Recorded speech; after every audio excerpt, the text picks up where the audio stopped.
And 3, 2, 1. All right, we're here outside of the Justice Center, also near Edith White building where the DSP protest was in City Hall. And tell folks what your name is. Brady. Brandon. Brady. Braden. How old are you, Braden? Brady. Brady! I knew that. How old are you, Brady? I'm 14. 14. Yeah. And what brought you down here today? I wanted to protest, and you know, I go to these things all the time. And when did you get here? I think around 12:40ish. Oh, so you got here really late. Yeah, I got here pretty Yeah, the late. protest here actually started at 11 o'clock. Yeah. And so you got here at 12:40 and people were still outside the Edith White building? Yeah. Oh, wow. Interesting, because I got there 12:40, are you sure? I don't know. It must have been 11:40. I think it was. Yeah, because I got here before then. So yeah, so you got here about 11:40. Yeah. And the protests probably, yeah, so that's probably it. Because the protest started at 11, so you got here about 40 minutes late. And were people in the streets? Everyone was on the sidewalk, and the cops were kind of like cornering them onto the sidewalk. Okay, and were they cops with bikes on them, or do they have riot gear? There were cops with bikes and riot gear. Cops with bikes and riot gear. Yeah. And was it the corner right here on Madison and 3rd? Yeah, it was right there. Okay. And what did you see? Was that already happening when you arrived? Yeah. Okay. And then how did you get it? Did you walk from this direction or the other direction to get to the group? I walked from up here from the PSU direction. Yeah. Gotcha. Oh, so you walked from over here. Okay.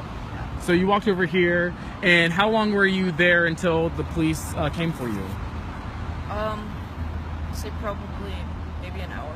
So you were there just for an hour, and you were just standing. Were you standing near the curb? Yeah, I was on this side of the street, like away from all the protesters and everything, because I saw the cops.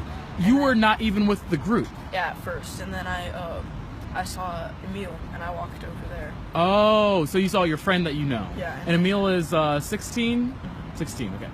And then I stayed with them, and yeah, and then after. And Emil also got arrested. Yeah, we both got arrested. Yes, and Emil, for people who don't know, Emil was at the protest at the Portland airport, and he actually was on my video camera when I was filming the Christian group who ended up being punched. And now Emil was on the side of this video, nowhere near where the altercation actually happened.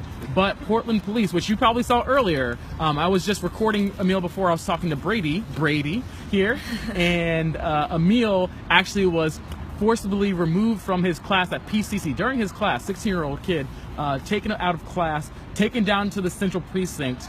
And so it's obvious that the police are intimidating this guy, because what I'm hearing from Brady and Emil was that neither of them were anywhere near the street.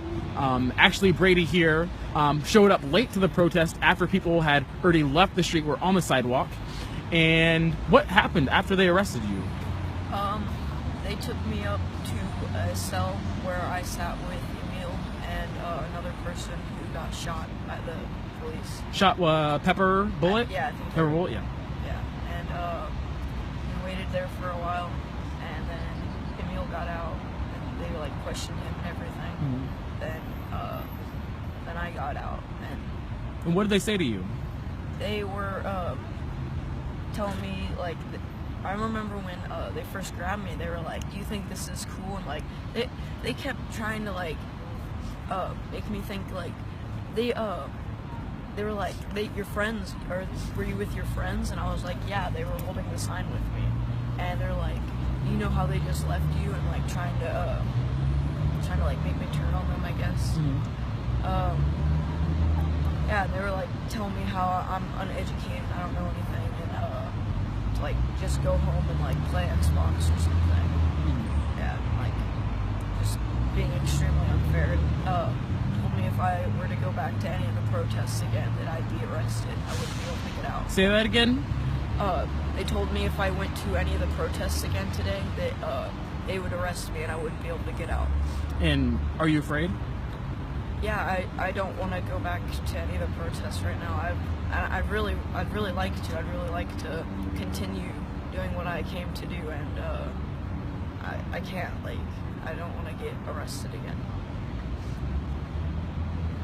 So it sounds like you're being targeted, and it sounds like Emil also was targeted.